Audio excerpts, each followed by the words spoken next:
And welcome to this Manaaki Whenua LINKOnline webinar. It's our last for the year and really exciting because we're today launching a new report which provides results from the 2022 New Zealand Environmental Perceptions Survey.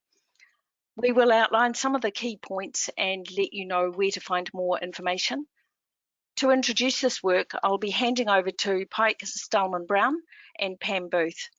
Pike and Pam work in the interesting space where environment, people and economy collide, exploring decision-making and ambitions for our environment, particularly relating to land use, biodiversity and climate. I'll be back at the end to help with questions, so don't forget to put them in the chat box as soon as you can. Over to you, Pike and Pam. Thanks for that, Christine. Ken Huey, Jeff Kerr, and Ross Cullen posed this visionary question of how New Zealanders perceive the natural environment. And from their offices at Lincoln University, they launched the survey of public attitudes and preferences and perceptions of the New Zealand environment back in 2000. At that time, they probably had no inkling that this would become the longest running survey of its kind undertaken worldwide. The survey was repeated under their leadership in 2002, 4, 6, 8, 10, 13, 16, and 2019, making an astonishing 9 waves of the survey in total. It is unquestionably the single most influential research project on environmental preferences and perceptions in New Zealand. Upon their retirement, Ken, Jeff, and Ross have entrusted the legacy of this work to Manaaki Whenua. And under the new name of Environmental Perception Survey, we're going to endeavor to do exactly what this survey has done all along, which is monitoring changes in New Zealanders' perceptions over time and providing independent commentary on environmental issues of public concern. So today, my colleague Pam Booth and I are going to be presenting some findings from the 2022 New Zealand Environmental Perception Survey. I'll begin by talking briefly about how the survey is conducted, and then I'll go into a few details about the methodology established in the early days of the survey that continues to this day. I'll share some key results from 2022, and then I'll hand it over to Pam, who will talk about some trends over time. So the survey was conducted in March of this year, and in total, 2,098 people completed the survey online. This sample is nationally representative by age and gender and ethnicity and region, and we use survey weights, so it's representative across these characteristics as well. In addition, we have implemented survey weights for all waves of the survey going back to 2010, which means that we can make direct comparisons across survey years. So for example, when I talk about perceptions from the 2022 survey, those perceptions are nationally representative. And when Pam compares perceptions in one year to perceptions in another, she's comparing nationally representative perceptions to nationally representative perceptions. We use a pressure state response model to characterize New Zealanders' perceptions of the environment. By pressure, we mean those forces that influence the current and future status of the environment. By state, we mean how well the environment is currently faring. And by response, we mean the quality of management for the environment.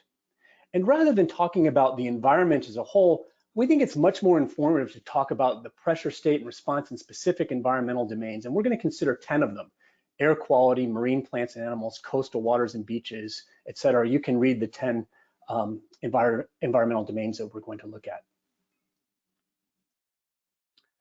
So let's begin by looking at the 2022 results by considering the perceived pressures.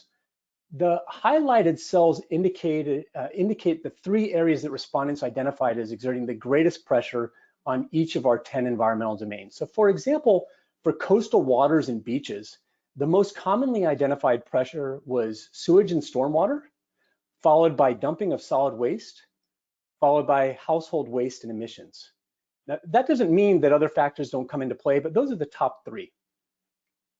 Now let's consider sewage and stormwater as a pressure in and of itself. It's considered as the #1 pressure on marine environments, coastal waters and beaches, marine plants and animals, and rivers and lakes, and it's the second largest pressure on terrestrial plants and animals.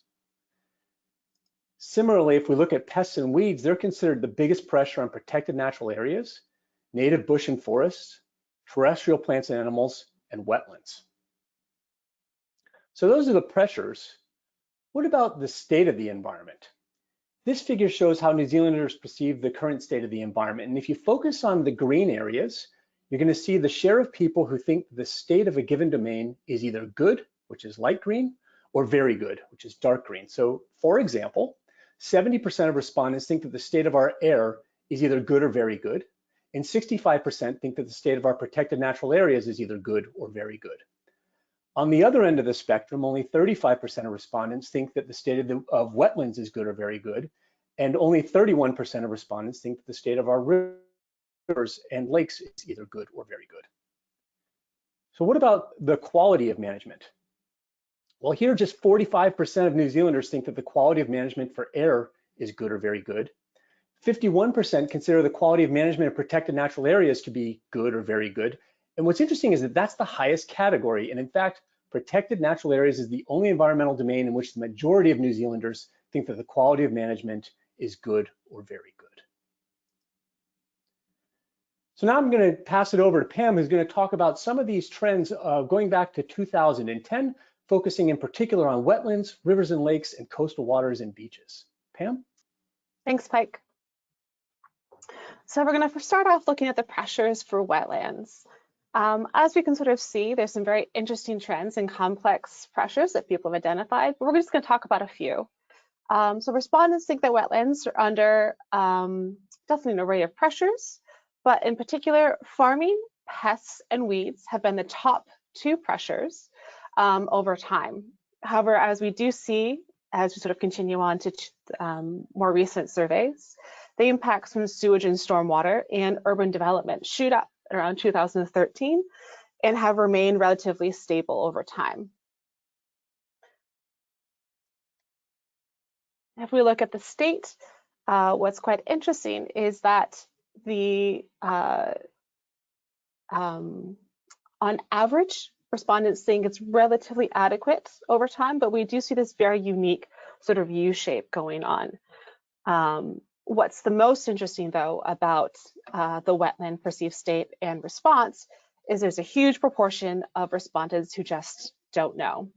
Among all of the environmental domains that we looked at, it was wetlands that had the highest proportion of respondents who said they don't know what the state or the management response is actually like.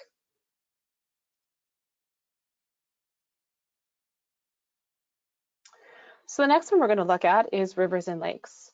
Once again, we can sort of see there's a whole bunch of different pressures that respondents identified, but with this one, we definitely see that farming is consistently perceived to be a significant pressure on rivers and lakes.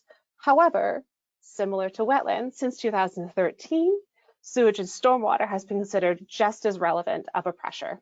And especially in 2022, that actually became far more relevant in respondents' minds than farming did. Similarly, while a small proportion of respondents think hazard waste, dumping of solid waste, and passive weeds are damaging the rivers, these proportions are also slowly decreasing over time. So when we look at average perceived state and response, we also see a U-shape to this. If you notice, there's also the overall average is quite a bit lower. So it's somewhere between the bad and adequate. But we do see a significant increase from 2016 to 2022. The next one we're going to look at is coastal waters and beaches. So this one's quite distinct compared to the last two environmental domains we just saw. So for this one, since 2013, respondents have consistently said the #1 pressure for coastal waters and beaches is sewage and stormwater. While there's lots of other pressures from dumping of solid waste, household waste emissions, hazardous chemicals, industrial activities, all of those are far below the impact that sewage and stormwater is having on the conditions of coastal waters and beaches. What's interesting for this is that the trends in perceived state and management response are relatively flat over time. with a slight but sort of significant increase between 2019 and 2022. Now, one thing we sort of quite interesting is when we sort of look at the perceptions that we have, it's also interesting to talk about them in contrast to what is the known biophysical states. So we're going to talk about this a little bit for coastal waters and beaches.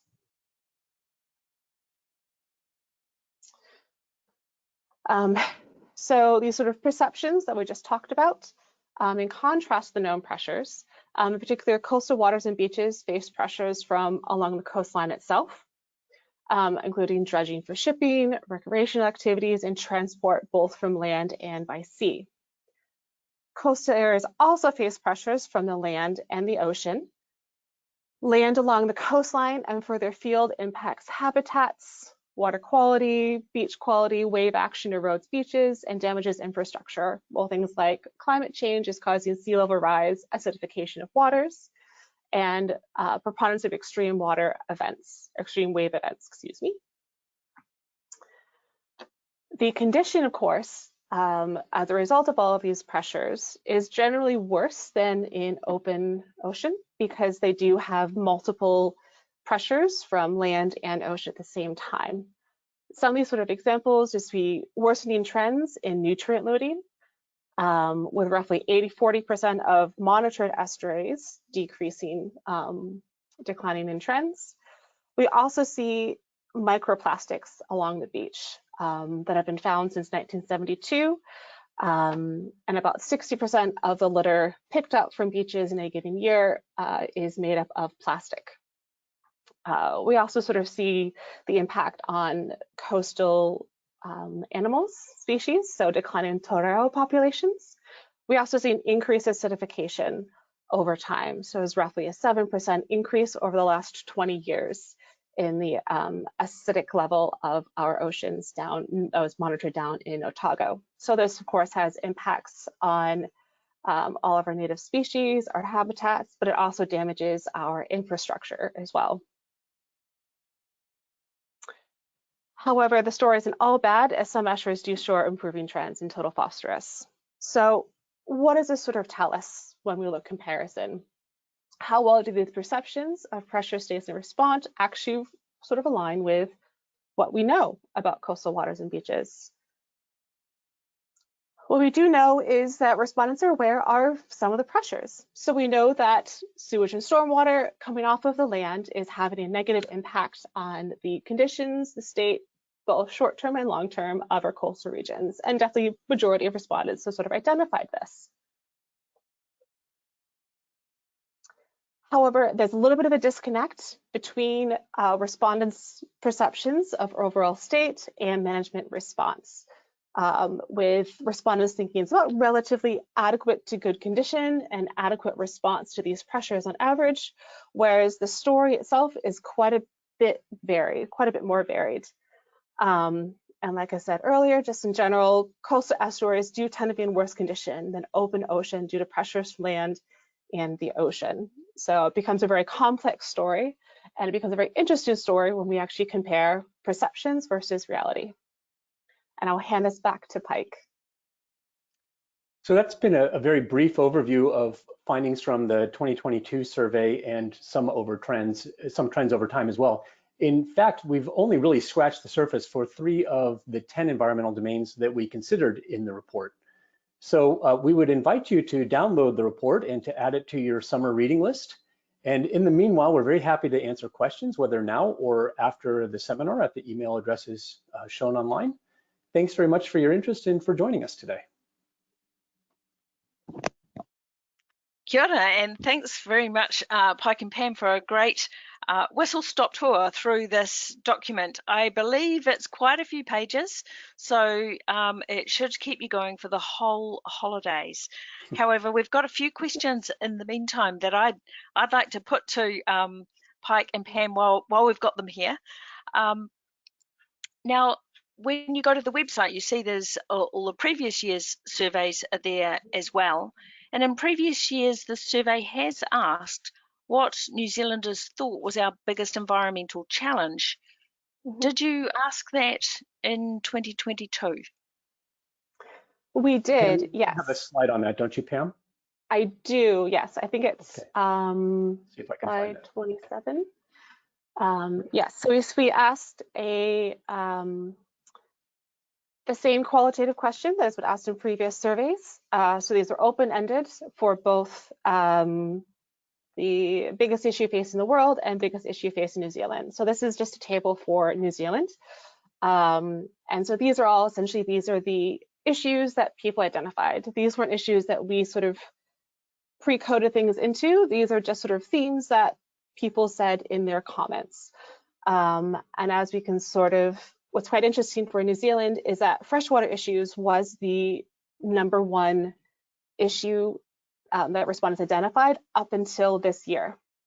The 2022 survey was the first time that climate change, greenhouse gas, and carbon emissions was the #1 issue that respondents identified. Of course, like this, the whole percentage doesn't sum to 100 because people could identify several issues potentially, but most people identified just one. Fantastic. Does the survey give any sense of how engagement in environmental activities has changed over time?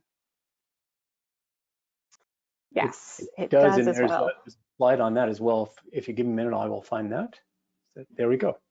Pam, do you want to speak to that one? Sure. So similar to previous years, we asked about 15 different environmental activities, everything from recycling, composting, to also participating in environmental organizations, taking part in hearings, et cetera, et cetera. And so over time, what's quite interesting is recycling has been the #1 activity that people participate in. What's also interesting is this particular year, we see a significant drop in participation in all activities, regardless of whether or not it's the most popular, least popular, every single one dropped this year. Right. I think that's pretty informative for anyone that's thinking about their activities out there with their communities. Speaking of which, are there any regional differences across the survey? There is. I don't think I have a slide on that, but we do break down by region for a couple of questions. So I think I do have a slide that relates to a farmers' perception of how well farmers are doing for doing their part for water quality. If you want to pull that up, Pike, so people can have a look. Yep, I'll find that one. But we also break down region by region, people's average perceived state and average perceived response to pressures. So those tables are all in the report, and we break those down for every single environmental domain. But we also have several questions that ask how well people actually think farmers in their particular region are doing for water quality, biodiversity, climate change overall, as well as how well people think farmers have been doing their part for the environment over the last 3 years, to sort of reflect on whether or not they've actually perceived changes over time. So all that information is in the report and far more detailed. Yay, another reason to read the report. There's a lot of information in there. We've got some really interesting questions, and I'll try to kind of bring them together a little bit around to what extent you think external factors change public perceptions. This might be another whole research program, but things like social media, what's in the news, what's happening politically and I guess globally, as opposed to the actual physical changes in the environment. I think that's a really interesting and a perceptive question. There's certainly been research in around climate change belief, for example, and it turns out that if you ask people about their beliefs about climate change. If it turns out that it's a hot day or a really dry day, people are more likely to believe in climate change than if it's cold and rainy. So I think that there are these sort of micro signals that do influence people's perceptions on any given day. But I think that's also one of the reasons that you don't use just one survey, but instead you use an entire suite of surveys over time, so that you can look at these things to account for trends over time. Great, thanks, Pike. We look forward to some more thinking about that with the rise and importance of social media and how that's affecting what people think. This is a really pertinent one to many of our Manaaki Whenua colleagues. Is there any sign that the predator-free 2050 movement has changed public perceptions? That's a great question, and there was a suite of questions about predator-free 2050 in the 2019 report. There was an entire focus on that, and you can go to the 2019 report to see what they had to say about that. Okay. Now I've got two related questions here. One is, how might we that work in the environmental sector, this is going way beyond just a survey, but your thoughts on how might public perceptions be better aligned with the reality of the state and management, and how do we in the environmental sector communicate that better? So what's interesting is, so when I was going through the different environmental domains and really thinking about sort of contrasting the two, I did notice a little bit of a trend, but this is obviously very anecdotal. And this is something that we're actually going to explore in a different paper. But overall, there seems to be an alignment between how well information is out there, how accessible is information. So for example, information about how swimmable beaches are, how swimmable our lakes and rivers are. In particular, rivers and lakes, I think, is probably the best example. That information is out there. It's relatively it's expressed by regional councils, and so people are aware of the overall conditions. Of course, their perceptions aren't very good, but that does, of course, reflect perhaps their overall state itself. So I think perhaps better communication, or better communicating what data you do have, is one option. But like I said, that's something we're going to explore a little bit more in depth in a different paper. Thanks for that, Pam. You showed a really interesting slide which related to the perception on how farmers are doing. How about perception on how city populations are doing? Was that a question that you asked? We didn't sort of separate by city. We do, however, have one of the environmental domains is natural environments in towns and cities. And so we do ask about that. And what we find is there's quite a variation across regions. But overall, people tend to think that both the average state and average quality of management of those natural environments tends to be relatively adequate. But like I said, it's quite varied. Like, there are some regions that respondents think their regional councils could do a little bit better, and others that think they're doing quite good. So we do have an environmental domain that sort of focuses a little bit on that, but nothing specific related to city dwellers. Great, thanks for that. Do you have an impression from the responses that you had of how well informed your respondents are? You know, do they follow environmental trends closely? I don't think we really have a handle on that. But I guess what we would say is this is a nationally representative sample, so they follow trends as well as the population writ large. So I don't think that we have a biased sample to say that we have a particularly invested group of people that are responding to the survey. I think it's really just reflective of New Zealanders overall. Two more questions. One, again, a little bit tricky, but looking at some of the shapes of the curves, this is something I'm wondering as well. Do you think the public might be more informed because of all the new legislation coming up, like the Natural and Built Environments Act and some of those sort of things that are more in the news these days? That's a good question, and if I was working in central government, I would want to know that. I'm not sure that that our report is going to be able to shed light on that. Great. And one of the things that we've talked about is that, you know, a survey is a great data set, but it doesn't necessarily answer every single question, and that it needs to work with other research, other techniques, and sometimes other surveys as well. So Pike, this is a question for you. We hadn't thought about this before, but how do you think the survey results here line up against your long-standing survey of rural decision makers?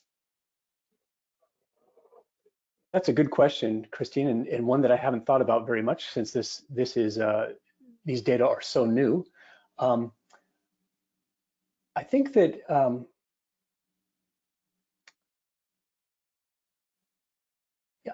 they're not very different overall. I think that in general, farmers think that we're doing okay for the environment, and I think that these results are showing that in general, New Zealanders as a whole think that we're doing okay for the environment. Farmers acknowledge that there are places where we as managers or farmers themselves could do better, and I think that that's reflected in the survey results as well. So I think that this is more or less in line with what the farmers have had to say in the survey of rural decision makers. Great. Okay, so I think that's probably enough tricky questions from me and from our audience when we're heading into Christmas in particular.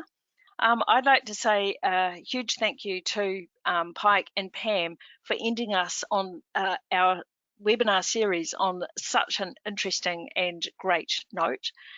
Thank you everyone for joining us, and you will be able to find the link for every bit of Christmas reading that you might need in the email that will come out with the recording to follow this webinar. And that will also arrive for all of those who tune in later. This is our last webinar for 2022, but we plan to be back in 2023 with more interesting and exciting research. And we love your questions. Keep them coming. Pike and Pam will address the ones that haven't been answered here today, and you'll get responses to those as well. So happy Christmas, have a great new year, and we'll see you in 2023. Bye for now.